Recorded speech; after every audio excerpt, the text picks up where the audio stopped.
Yan, eksakto alas 6:40. Narating natin itong DNR View Deck, Banawe Rice Terraces. Yan. Medyo maliwanag na rin. Lumalabas na si Haring Araw.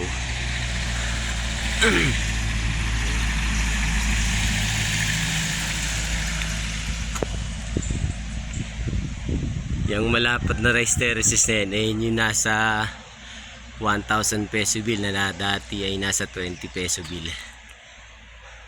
Maganda ngayon, may mga tanim na siya. Kaya mga bago pa lang. By May or June next year, harvest na yung mga yan. Yan. Pahinga muna tayo 5 minutes. Yan. Lumalabas na si Haring Araw eh. Yan.